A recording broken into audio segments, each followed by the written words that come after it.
Bonjour et bienvenue dans La Parole est à vous. Aujourd'hui, nous recevons Monsieur Abdoulaye Bemba Keita, qui est diplomate ainsi qu'expert en relations internationales. Il va nous parler de la thématique de la formation des États en Afrique précoloniale. Alors bonjour Monsieur Abdoulaye Bemba Keita. Tout d'abord, est-ce que vous pouvez vous présenter un peu à nous expliquer un peu ce que vous faites et ensuite nous poursuivons sur nos thématiques.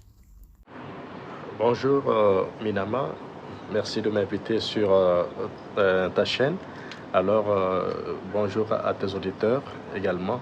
Je me nomme Abdoulaye Keita, Abdoulaye Mbemba Keita, et je suis diplomate, expert en Advanced International Studies, c'est-à-dire études internationales dans le domaine des relations internationales. Merci pour cette présentation. À présent, que pouvez-vous nous dire sur la formation de l'État en Afrique avant la période de la colonisation? Euh, Merci pour la question. D'entrée de jeu, je veux d'abord expliquer, planter le décor, dans la mesure où, comme voilà, tu le sais, vous le savez, cher auditeur, l'Afrique est indépendante il y a de cela plus de 60 ans. Mais la vérité est que le développement économique tant attendu, escompté, après l'indépendance politique de l'Afrique peine à arriver. Alors, les spécialistes, les historiens, tout domaine confondu, voilà, les gens s'interrogent sur le retard qu'accuse l'Afrique en dépit de ses potentialités économiques et aussi de ses ressources humaines. Et c'est dans cette optique, dans cette perspective, qu'il est absolument important que nous revisitions le passé pour d'abord répondre à une question fondamentale. Est-ce que dans l'Afrique précoloniale, y avait-il eu l'État comme nous le connaissons aujourd'hui dans ces temps modernes? Et il est important de savoir, cher auditeur, que nous vivons dans un système international que je qualifierais de contemporain, de moderne, et c'est un système qui n'avait pas existé auparavant. Dans ce sens où auparavant il y avait plusieurs systèmes internationaux. En Europe, il y avait un système international. Dans la Chine antique, il y avait un système international. En Afrique aussi, précoloniale, avant la colonisation, avant l'impérialisme, avant même la traite négrière, il y avait un système international.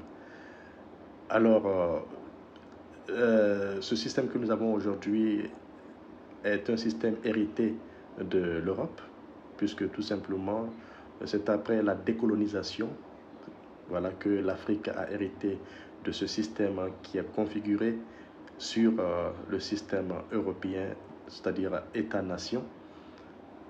Mais il est important de savoir que nous avions auparavant un système qui n'était pas celui-ci. Alors, parlant de la formation de l'État dans l'Afrique précoloniale, il faut tout simplement savoir que c'est un sujet qui est d'une importance capitale, puisque ça nous permet ici de décomplexer les mentalités. Le but premier de ce sujet est d'abord de permettre à l'Afrique de s'approprier son propre développement. Dans ce sens où les Africains, je suis africain, Minama est africaine et chers auditeurs, vous êtes africains, nous devons incarner la ferme volonté, celle de savoir que nous avons notre destin en main. Personne ne décidera à notre place. Donc, c'est perdre le temps d'accuser toujours l'Occident, d'indexer l'Occident, d'être responsable de nos problèmes, puisque, voilà, la salive a longtemps coulé, les encres aussi, mais cela n'a jamais résolu le problème. Donc, il faut savoir que la solution ici, c'est de changer l'approche, changer le paradigme pour permettre aux Africains, voilà, de prendre leur destin en main en vue de ne pas rater ce que l'on appelle la quatrième révolution industrielle. Voilà, parce que l'Afrique a raté la première révolution industrielle, elle a raté la deuxième, Voilà, la troisième. Et on dit que la quatrième révolution industrielle est africaine, dans ce sens où nous devons vraiment faire tout pour ne pas rater cette révolution. Alors, parlant de l'État précolonial africain, effectivement, l'Afrique a connu une organisation politique pendant la colonisation, avant la colonisation, je m'excuse. Dans ce sens où, dans le Moyen Âge, il y avait ce qu'on appelle les empires médiévaux. Je veux parler ici de l'empire du Ghana, qui fut le premier empire, voilà, qui avait un État, voilà, moderne. Il y avait ensuite qui a été succédé par l'empire du Mali. Et l'empire du Mali, à son déclin, s'est vu succédé par l'empire Songhai. Donc je vais me baser sur ces trois empires pour démontrer que ces trois empires ont développé ce que l'on appelle l'État. Voilà, l'État. Et il y avait, n'est-ce pas, une structuration de l'État africain à ces époques. Et un penseur a dit que pour vraiment démontrer à suffisance l'existence d'un État, il faut remplir certaines conditions. Et ces conditions sont les suivantes. La première condition, c'est d'abord avoir une population d'une certaine densité qui vit sur un territoire donné. La deuxième condition, c'est quoi? C'est ici avoir un pouvoir centralisé et des rouages administratifs et politiques. La troisième, c'est d'avoir des moyens de contrainte, tels que, comme nous avons aujourd'hui, la police, voilà, l'armée. Et la quatrième condition, c'est l'existence d'un pouvoir régalien. Qu'est-ce à dire? On parle ici d'institutions judiciaires, de collecte de taxes, voilà, d'impôts, ainsi de suite. Alors, à la question de savoir si dans les empires que je viens de citer, l'empire du Mali, plus d'abord l'empire de Ghana, l'empire du Mali et l'empire de Songhai, est-ce que ces empires remplissaient ces conditions? Et ce professeur d'université va nous dire ici que ces différents empires remplissaient nettement ces conditions. Et commençons avec l'empire du Ghana, dont la capitale était Kumbi-Salé. L'empire du Ghana est ce premier empire, où je dirais ici, permettez-moi, n'est-ce pas, d'emprunter cette expression, le premier État, voilà, c'était effectivement un État, c'est le premier État qui avait vraiment une population d'une certaine densité, puisque l'empire s'étendait sur un grand territoire, un vaste territoire. Il avait un pouvoir régalien, voilà, un pouvoir, n'est-ce pas, qui était structuré, qui était bien organisé. Et l'empereur avait un protocole, voilà, un protocole qui était très organisé. Et les Arabes, parce qu'il n'y avait pas, n'est-ce pas, de tradition écrite à l'époque, alors les seules traditions écrites furent obtenues, n'est-ce pas, d'étrangers qui venaient faire le commerce dans l'Empire. Donc ceux-ci ont alors été épatés par l'organisation protocolaire du roi de l'époque. Il y avait, n'est-ce pas, des taxes qui devaient être payées pour toute personne qui rentrait sur le territoire. Le commerce était bien développé, c'était le commerce transsaharien, voilà. C'était basé sur le troc. C'était pas comme ce que nous avons aujourd'hui, puisque nous avons un système monétaire, voilà, qui est différent du système que connaissaient ces empires. Donc le commerce était bien développé.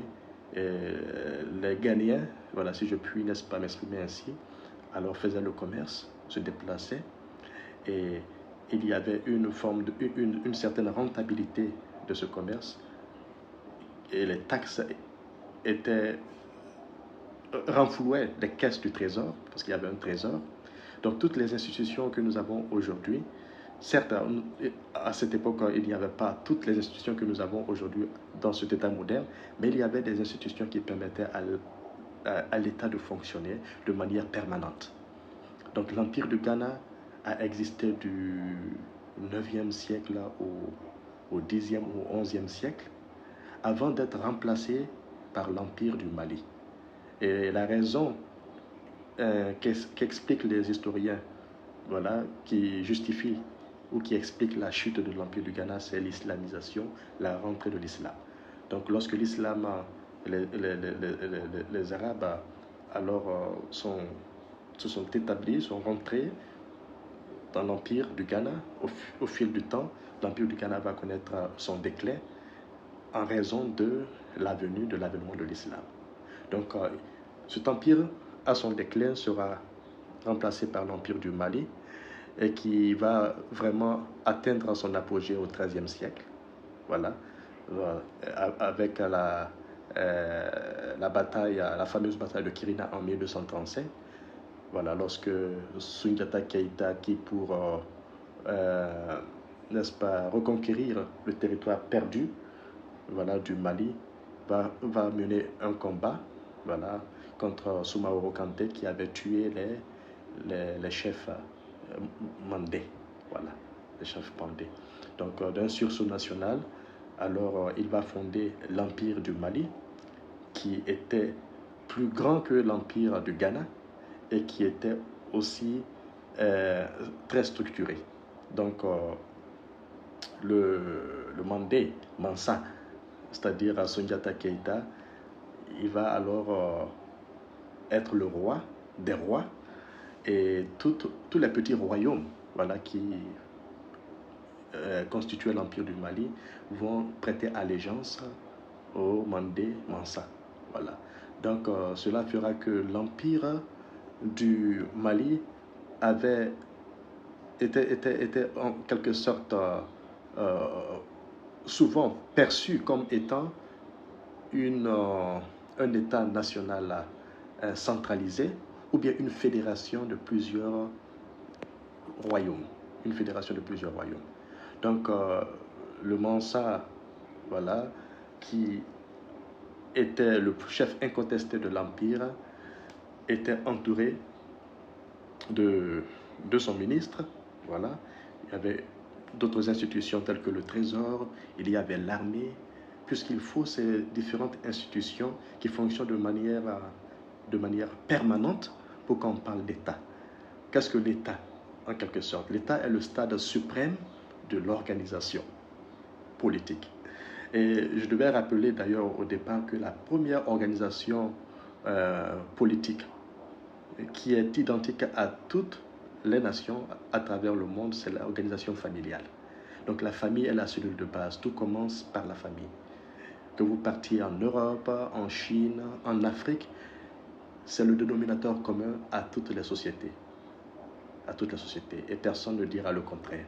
Donc, lorsque l'organisation familiale s'étend, se dilate, elle se dilate jusqu'à atteindre ce stade suprême qu'on appelle État, puisque l'État est au-dessus des familles, des ethnies, des hommes.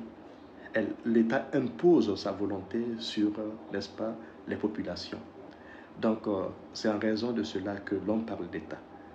Alors, on remarquera que dans l'Empire du Ghana et dans l'Empire du Mali, l'État était fort, puisqu'il imposait sa volonté à travers les institutions, voilà, à travers les textes, ou en quelque sorte les règles qui étaient construites autour d'un pacte social. Cela a existé, voilà, dans l'Afrique précoloniale. Alors, Soundiata Keïta, qui était au fait le roi au XIIIe siècle, il va mourir comme tout mortel, et le pouvoir sera consolidé par sa famille, les Keïta. Donc l'Empire du Mali va continuer comme ça à exister jusqu'au XVIe siècle, bien qu'au XIVe siècle, il y avait eu, n'est-ce pas, des soubresauts, mais cela ne va pas empêcher l'Empire d'évoluer. Mais c'est seulement au XVIe siècle, avec, n'est-ce pas, l'incursion des Songhai, que alors cela va aboutir ici au déclin de l'Empire du Mali pour laisser la place à l'Empire Songhai. Donc l'Empire Songhai était dirigé par celui qu'on appelle l'Askia, et il va atteindre son apogée avec l'Askia Mohamed. Voilà, l'Askia Mohamed, il y avait... Voilà. Alors, il y a ce grand historien sénégalais dont j'ai oublié le nom, je vais me rappeler très certainement, qui a dit que l'Askia, alors, était au fait dans un système politique. Il était dans un état qui était plus fort que lui, dans ce sens où, lorsqu'il mourait, il ne pouvait emporter que sa personne. Voilà, donc l'Empire Songhai était au fait un empire dont l'État se rapprochait de l'État que nous connaissons aujourd'hui, en raison d'un élément fondamental qui est l'écriture. Les deux empires précédents étaient caractérisés par la tradition orale. Voilà. Tandis que l'Empire Songhai, par contre, connaissait l'écriture. Donc dans cet empire, il y avait des fonctionnaires, il y avait des scribes, et cet empire était encore plus organisé de manière plus efficiente que les deux précédents empires. Alors, il y avait, n'est-ce pas, une armée, naturellement, il y avait le trésor public, il y avait aussi toutes les institutions que connaissaient les autres. À la seule différence que l'écriture permettait à cet empire d'être encore plus mieux organisé que les précédents. Et l'empire Songhai ne va pas aussi durer longtemps que l'empire du Mali, et il va s'écrouler. Et c'est là qu'on va assister ici à l'interruption, voilà, des empires, au déclin des empires en Afrique médiévale, qui seront remplacés après par des petits royaumes. Donc l'empire du Mali, voilà, n'existait plus, l'empire du Ghana également, l'empire du Songhai. Donc tout ceci laissera place à des royaumes, comme ce fut le cas avant l'avènement des empires. Donc il faut ici retenir une chose, c'est que l'évolution des sociétés africaines connaît une certaine diversité. Voilà, du sud au nord, à l'ouest, à l'est du continent africain, il y avait différentes formes d'organisation politique, c'est important de le dire. Et ce ne sont pas toutes les organisations politiques qui atteignirent le stade suprême de l'État. Certaines n'étaient pas assez complexes pour atteindre voilà, cette structure que l'on appelle l'État. Là, il faut l'avouer. Mais les empires que je viens de citer, à commencer par l'empire du Ghana, avaient connu l'État, au sens propre du terme. Donc c'est un peu cela que je voulais expliquer en introduction. Merci pour cette introduction, Monsieur Keita. Donc nous savons que par exemple en France, le code civil est le code civil napoléonien qui remonte donc à l'empereur Napoléon et mis en place par lui-même. Nous savons que nous avons notre charte du Korokan-Fuga qui est le prémisse en fait des droits de l'homme. Donc à l'heure actuelle, que pensez-vous par rapport à ces deux éléments? Également, pouvez-vous nous dire en quoi consiste la charte du Korokan-Fuga, qui est enregistrée au patrimoine mondial de l'UNESCO? Oui, la charte de Korokan-Fuga, la fameuse charte du Mandé, est cette constitution qu'avait, n'est-ce pas, écrite, voilà, le Mandé Mansa, Soundiata Keita, avec l'apport, bien entendu, de ceux-là qui faisaient partie de son rouage politique et administratif. Donc le but, c'était tout simplement de créer l'harmonie au sein de la société malienne, qui était devenue un vaste empire, puisque j'avais dit tantôt que les rois mandés se sont coalisés et ont prêté allégeance à Soundiata Keita. Donc il fallait ici établir de nouveaux liens, n'est-ce pas, construire un nouveau pacte social basé sur les plaisanteries, voilà, les plaisanteries au lieu voilà, de la guerre.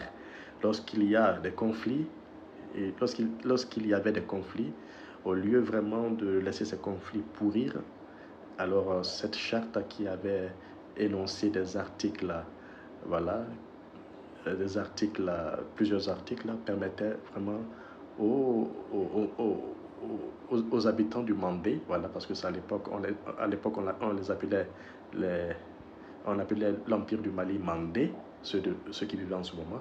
Donc cela permettait vraiment d'amortir les dissensions, de créer l'harmonie, de laisser place à la plaisanterie entre les différentes tribus, les différentes ethnies, pour empêcher vraiment que cela ne que la situation s'envenime.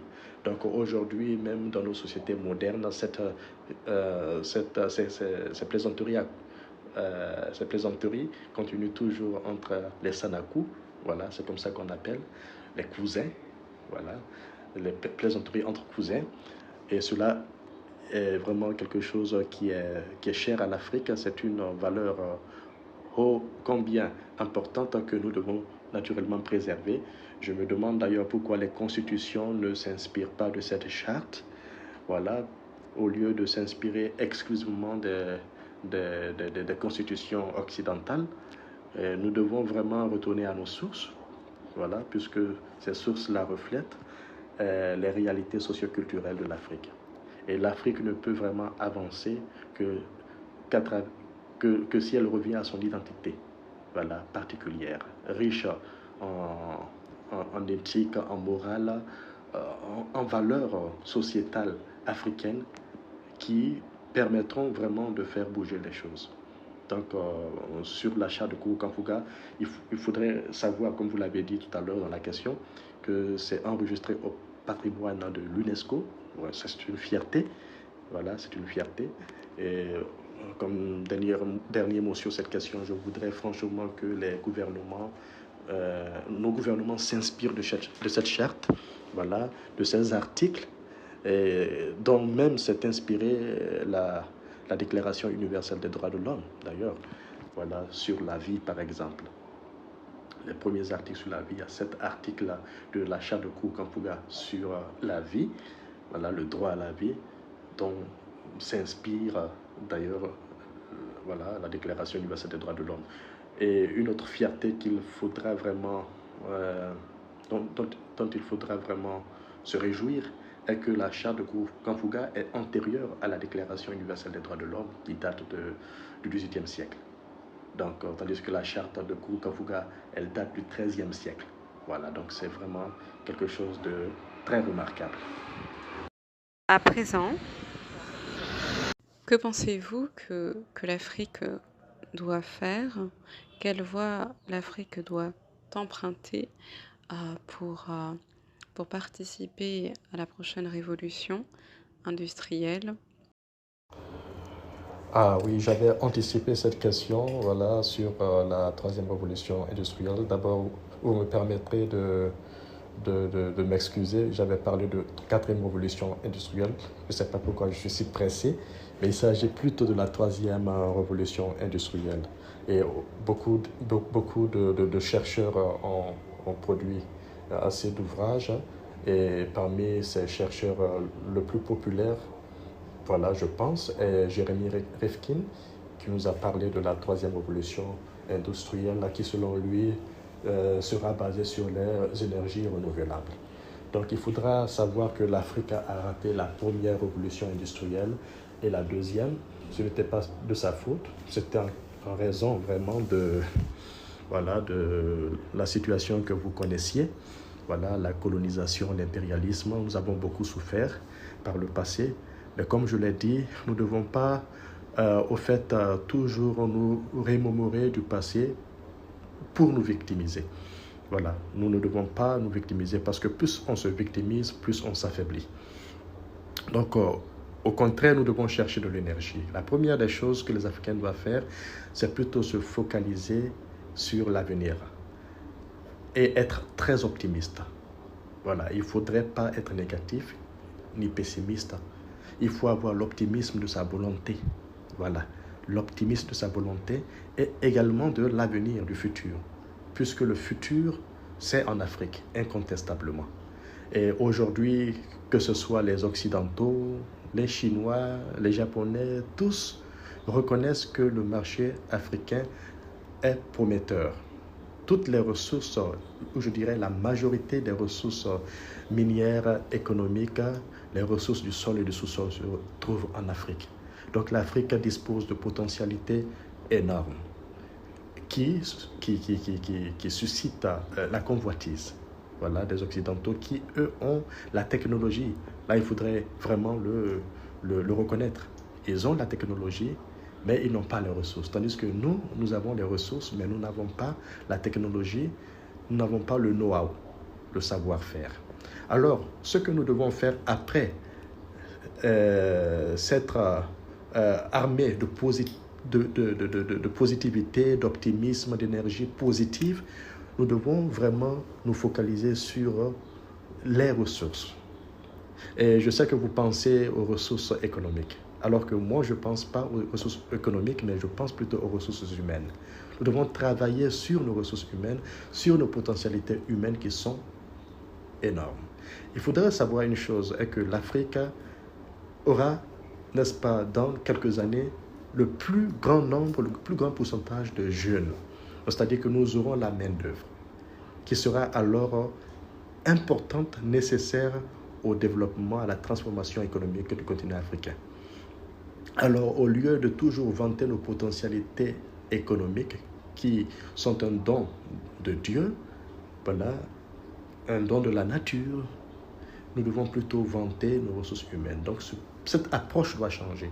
Les Africains ne doivent pas vanter leur potentialité économique à dire, par exemple, que nous avons le diamant, le fer, la bauxite. Oui, c'est beau de le dire, mais qu'est-ce que nous en faisons? Depuis les indépendances, on ne fait qu'exporter nos ressources premières, nos matières premières. Mais on n'est pas en mesure de transformer ces ressources premières, ces matières premières, en des produits finis. Il n'y a pas de valeur ajoutée. Il y a plus de 60 ans, nous ne faisons qu'exporter. Nous ne décidons même pas du prix de nos commodités. Voilà. Lorsque le marché occidental veut, il décide du prix de nos commodités. Et cela vraiment est malgré vraiment nos souhaits, nos volontés. Donc c'est pourquoi nous devons œuvrer à former nos ressources humaines, à renforcer les capacités de nos ressources humaines, afin que ces ressources humaines soient à mesure de transférer la technologie, de transférer le know-how, ce qui va nous permettre vraiment d'exploiter nos ressources économiques, nos matières premières, de les transformer sur place et de permettre à ces matières premières de ravitailler le continent africain. Il y a plusieurs options par lesquelles on peut passer. Voilà. L'Afrique est un grand marché. On n'a pas besoin de vendre nos produits à l'extérieur de l'Afrique. L'Afrique peut s'autosuffire. L'Afrique peut se financer elle-même, au lieu, n'est-ce pas, qu'elle attende le financement des institutions internationales, comme c'est le cas aujourd'hui, la Banque mondiale, le FMI. Non. Seulement le Japon, par exemple, regardez le Japon. Je prends un exemple sur le Japon. Le Japon, n'est-ce pas, aide tout le continent africain. Un seul pays qui aide toute l'Afrique à travers la TICAD, la conférence internationale de Tokyo sur le développement. Le Japon contribue à 40%, voilà, au FMI, le Fonds monétaire international. Il contribue de manière substantielle à la Banque mondiale. Un seul pays. Donc, ce qui veut dire que l'Afrique a cette potentialité, parce que tout peuple est au fait doué de créativité, d'intelligence. Donc, on doit savoir que nous pouvons utiliser notre intelligence afin vraiment de transformer économiquement notre continent. Et cela passe indubitablement par la formation, le rehaussement ou le relèvement de la capacité humaine africaine. On n'est pas parvenu à le faire, bien qu'il y ait eu des efforts, bien que nombreux parmi nous ont étudié dans des grandes universités à l'étranger. Mais pourquoi nous ne parvenons pas à transférer le know-how, la technologie, à créer, à inventer? Pourquoi nous ne parvenons pas à le faire? C'est-à-dire que plusieurs pays qui étaient comme nous avant, voilà, à peu près au même niveau de développement que nous. Je veux parler de la Chine, je veux parler de Singapour et d'autres pays, de la Malaisie. Ces pays ont envoyé leurs concitoyens étudier dans les grandes universités européennes et sont parvenus, n'est-ce pas, à transférer la technologie. Aujourd'hui, nombreux de ces pays asiatiques sont fortement industrialisés. Pourquoi nous ne parvenons pas à nous industrialiser, tandis que le développement ne peut passer que par l'industrialisation? Il n'y a pas de développement sans énergie et il n'y a pas, n'est-ce pas, de développement sans industrialisation. Les deux sont intimement liés. Donc il faut que l'Afrique s'industrialise. C'est pour ça qu'on parle de la troisième révolution industrielle, qui est basée sur le numérique. Il nous faut maîtriser les nouvelles technologies de l'information et de la communication. Il ne faudrait absolument pas que nous soyons en retard. Nous devons rattraper ce retard. C'est seulement ainsi que nous réussirons. Alors, j'aime bien cet économiste qui s'appelle Jean Baudet, qui a dit qu'il n'y a de richesse que d'homme. L'homme est la richesse la plus importante. Donc, pour conclure cette question, je dirais à mes frères africains, chers auditeurs, et je me donne ce même conseil, arrêtons de vanter nos ressources économiques, nos ressources naturelles, et travaillons, œuvrons à développer notre capital humain. Chacun doit développer son capital humain.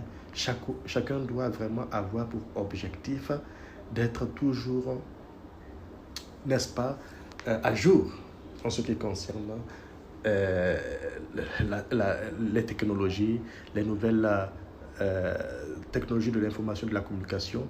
D'ailleurs, la richesse aujourd'hui ne peut vraiment être obtenue qu'à travers la maîtrise de ces outils. Que sont la technologie et la communication. Et cela se justifie à travers le e-commerce.